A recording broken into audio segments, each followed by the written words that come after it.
नमस्कार दोस्तों। उत्तर प्रदेश के प्रयागराज में चल रहे विश्व प्रसिद्ध कुंभ मेले में हर साल लाखों श्रद्धालु अपनी आस्था का सम्मान करने पहुंचते हैं। इस बार तपोनिधि निरंजन अखाड़ा के स्वामी भूपेंद्र गिरी ने कुंभ मेला और माघ महीने के महत्व पर एक महत्वपूर्ण बयान दिया है। स्वामी भूपेंद्र गिरी ने कहा, यह है मेरा 8वां कुंभ है। 1998 से मैं हर कुंभ में शामिल हो रहा हूँ। प्रयागराज का महत्व इतना अधिक है कि यहाँ आने वाले प्रत्येक श्रद्धालु को कुंभ के आशीर्वाद का अनुभव होता है।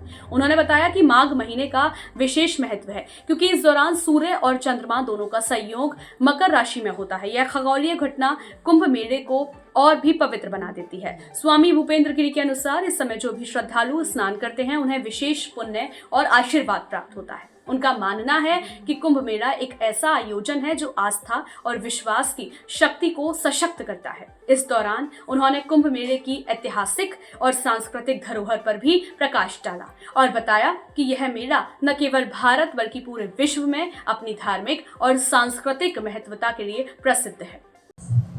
मेरे को ये मेरा 8वां कुंभ है। 98 के बाद सब कुंभ जितने भी हुए हैं, हर कुंभ में हम निरंजनी अखाड़े के साथ कुंभ स्नान के लिए आते हैं। प्रयाग के प्रभाव के लिए तुलसीदास जी कहते, कह ना सके तो प्रयाग का प्रभाव शब्दों में व्यक्त नहीं किया जा सकता। लेकिन यहाँ पर 2013 में, 19 में, अब दोबारा हम 25 में प्रयाग की धरती पर हैं।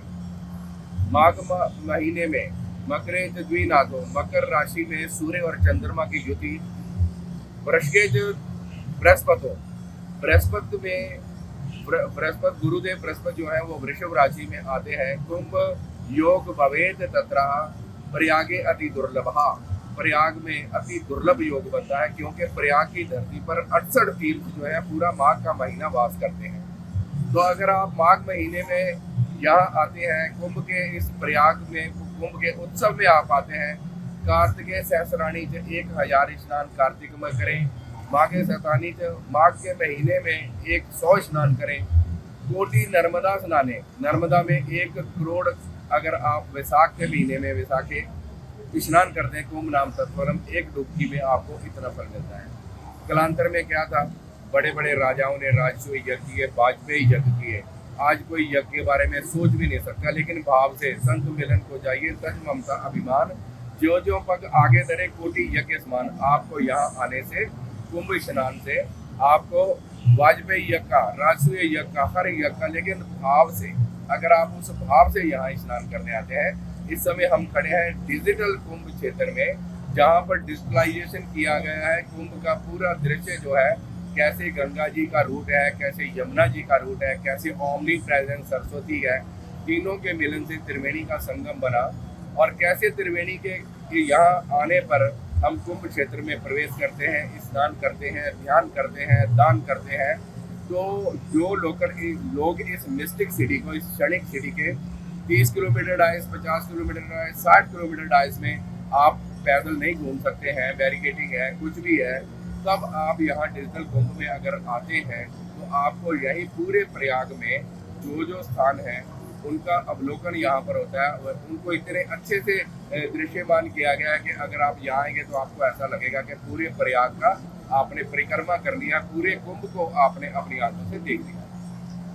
हमने पूरे विश्व के लिए वासुदेव कुटुंबकम का संदेश भेजा है, और जो लोग यहाँ पे आ रहे हैं और जो यहाँ पर रूमर्स हैं, अफवाहें हैं, चलना पड़ रहा है। देखिए, इतनी बड़ी मिस्टिक सिटी बसाना, इतने अखाड़ों का यहाँ पर समावेश, जितनी संप्रदाय हैं, भिन्न भिन्न प्रदेश से, भिन्न भिन्न भाषा की, उनका यहाँ पर जमावड़ा है।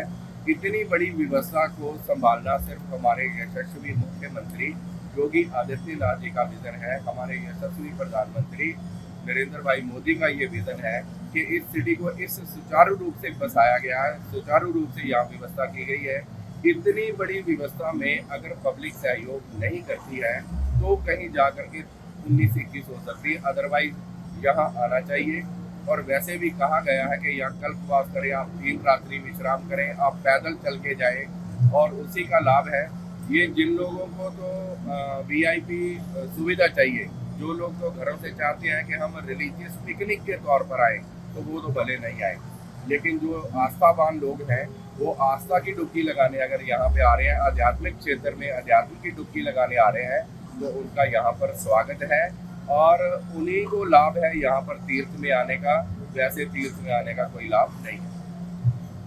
विपक्ष के प्रतिनिधि सांसद संसद में बोल रहे हैं कंटामिनेटेड वाटर है, कोई बोल रहा है कि कुंभ में कोरोना काल में इसी गंगा में लाशें बनी थी, कुंभ के बाद यहाँ की मिट्टी अगर खोदा जाए तो लाशें निकलेगी। योगी सरकार के ऊपर उंगली उठा रहे हैं, वो कुंभ के देखिए, ये विपक्ष जो है वो ना तो हमारी भारत भूमि की गरिमा को समझता है, ना हमारे कुंभ के इतिहास को और प्रभाव को समझता है। विपक्ष का काम है राजनीतिकरण करना, और जो राजनीति कुंभ के ऊपर कर रहे हैं, हम तो उनसे यही अनुरोध करेंगे कि आप भी आएं और गंगा जी में डुबकी लगाएं। हम इतने दिनों से यहाँ हैं, जब से अखाड़े यहाँ पर नगर प्रवेश किए हैं तब से हम यहाँ हैं। हम प्रतिदिन संगम स्नान करते हैं। आपको एक डिजिटल प्रिंट मीडिया पे एक 29 तरीके स्नान का आपको एक हर हिंदुस्तान न्यूज़ में या हर अपने अखबार में आपको एक फोटो नजर आएगा मेरा, जिसमें हम गंगा जी का आचमन करते हुए नजर आ रहे हैं। तो हम डेली आचमन करते हैं, अभी भी संगम पे जाएंगे, वहाँ से जल भर के लेके जाएंगे। ये अमृत स्नान है, यहाँ पे अमृत वर्षा हो रही है। ये कंटेमिनेटेड वाटर कहना इसको बिल्कुल कतई गलत है, क्योंकि जो लोग यहाँ प्रयाग आए ही नहीं, जिन्होंने यहाँ अमृत स्नान किया ही नहीं, जिन्होंने उस अमृत को चखा ही नहीं, वो दूर बैठे अपनी जो भी टिप्पणी कर सकते हैं, लेकिन ऐसा यहाँ पे कुछ नहीं है। गंगा गंगेति या ब्रूहियाति योजनान्ते शतेरपि विमुच्यते सब पापे वयो विष्णु लोकम सागच्छति। गंगा जी के लिए कहा गया है कि जहाँ गंगा जल 1 लीटर से ज्यादा है वो हमेशा शुद्ध माना जाएगा। और गंगा गंगेति या ब्रूहियाति 100 योजन से आप सिर्फ मुख में गंगा जी का स्मरण करें, कह दे गंगा, तो गंगा गंगेति या ब्रूहिया योजनान्ते शतेरपि विमुच्यते सब पापे वयो, पूरे 3 जन्म के हमारे पाप ताप संताप जो है वो खत्म हो जाते हैं और भगवान विष्णु का सायुज्य मिलता है। इसलिए मैं ये कहूँगा कि गंगा जल जो है वो बेहद पवित्र माना जाता है। हमारे 16 संस्कारों में जन्म से लेकर मृत्यु और मृत्यु के पर्यंत भी गंगा जल का महात्म्य है। इसलिए गंगा जल को और इस कुंभ की छवि को जो धूमिल कर रहे हैं, वो अपना भविष्य धूमिल कर रहे हैं। कुंभ जो कुंभ है और वो सदा से लगता है और सदा तक लगता रहेगा। बता दें, कुंभ मेला न केवल भारत की आस्था का प्रतीक है, बल्कि यह हमें हमारे धार्मिक और सांस्कृतिक मूल्यों को समझने और सम्मानित करने का अवसर भी प्रदान करता है। स्वामी भूपेंद्र गिरी के इन शब्दों से यह साफ हो जाता है कि कुंभ मेले का महत्व न केवल एक धार्मिक उत्सव है, बल्कि यह एक दिव्य अनुभव भी है, जो हर श्रद्धालु के जीवन को खास बनाता है। महाकुंभ की अपडेट के लिए जुड़े रहें हमारे साथ।